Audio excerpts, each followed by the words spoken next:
State और मैं हूं आपके साथ में ऋतु तोमर। बुलेटिन की शुरुआत करेंगे बड़ी खबर के साथ में। उत्तराखंड में चुनाव प्रचार में बीजेपी ने अपनी पूरी ताकत झोंक दी है। आज रुद्रप्रयाग में सीएम धामी हुंकार भरेंगे। चुनावी जनसभा को संबोधित करेंगे सीएम धामी। बीजेपी प्रत्याशी अनिल बलूनी के लिए प्रचार करेंगे। गढ़वाल लोकसभा सीट पर बीजेपी ने अपनी कमर कस ली है और इसी कड़ी में आगे बढ़ते हुए मुख्यमंत्री पुष्कर सिंह धामी भी चुनाव प्रचार प्रसार में शामिल हुए हैं और आज रुद्रप्रयाग में वो रैली करेंगे। बता दें कि उत्तराखंड में चुनाव प्रचार में बीजेपी पूरी तरह से लगी हुई है और रुद्रप्रयाग में सीएम धामी हुंकार भरेंगे। चुनावी जनसभा को संबोधित करेंगे। बीजेपी प्रत्याशी अनिल बलूनी के लिए प्रचार प्रसार किया जाएगा। तो गढ़वाल लोकसभा सीट पर बीजेपी ने पूरी तैयारी चुनाव प्रचार को लेकर कर ली है। तो आज रुद्रप्रयाग पहुंचेंगे मुख्यमंत्री धामी और बीजेपी प्रत्याशी अनिल बलूनी के लिए वोट की अपील की जाएगी। बता दें कि पहले चरण में चुनाव होने हैं उत्तराखंड में और ऐसे में चुनावों को लेकर तमाम प्रत्याशी अपनी अपनी तरफ से प्रचार प्रसार कर रहे हैं, रैली कर रहे हैं। ऐसे में मुख्यमंत्री धामी भी आए दिन हर जगह के कार्यक्रमों में प्रचार प्रसार के शामिल होते रहते हैं और आज वो रुद्रप्रयाग पहुंचेंगे। रोहित डिमरी हमारे साथ जुड़े ज्यादा जानकारी के साथ में। रोहित, मुख्यमंत्री धामी के रुद्रप्रयाग के कार्यक्रम को लेकर पूरी जानकारी दीजिए।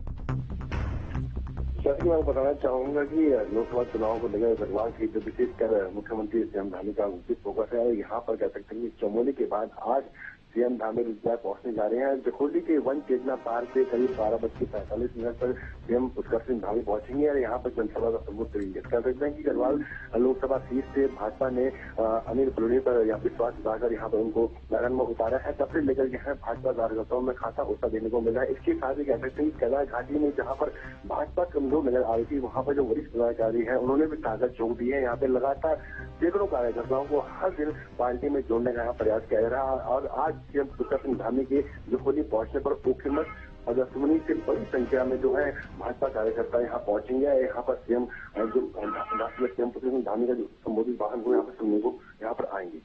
चलिए ठीक है, बहुत शुक्रिया आपका रोहित तमाम जानकारी के लिए।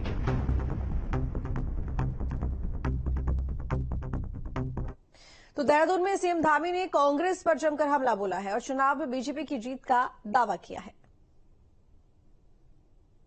अग्निवीर योजना को लेकर बड़ा वादा किया उन्होंने कि अगर केंद्र में कांग्रेस की सरकार आती है तो अग्निवीर योजना को। देखिए, कांग्रेस पार्टी इस देश के अंदर, इस देश की आजादी के इन 75 सालों में से 60 सालों तक अगर किसी पार्टी ने देश के अंदर शासन किया है तो उस पार्टी का नाम है कांग्रेस पार्टी। उन्होंने अपने समय में सैनिकों के लिए कोई काम नहीं किया, देश की गरीब आबादी के लिए कोई काम नहीं किया, सीमांत क्षेत्रों के लिए कोई काम नहीं किया, हमारे उत्तराखंड जैसे राज्यों के लिए कोई काम नहीं किया। इन राज्यों की बल्कि पहचान समाप्त करने का काम, हमारे यहाँ जो अटल बिहारी वाजपेयी जी के समय में एक विशेष पैकेज मिला हुआ था, उस पैकेज को समाप्त करने का काम उत्तराखंड के साथ छल और प्रपंच करने का साथ हमेशा कांग्रेस पार्टी ने किया है। तो इसलिए ये झूठ का पुलिंदा है, ये केवल घोषणा पत्र है जो कभी पूरा नहीं होता है। हमने संकल्प पत्र दिया है, हम अपना संकल्प पत्र पूरा करते हैं। आपने देखा होगा विधानसभा के चुनाव में जो हम संकल्प पत्र लाए थे, चाहे 3 गैस के सिलेंडर गरीब परिवारों को देने हो या समान नागरिक संहिता का कानून लाना हो या मानसखंड कॉरिडोर की योजना हो, सारी योजनाएं हमारी धरातल पर उतर रही।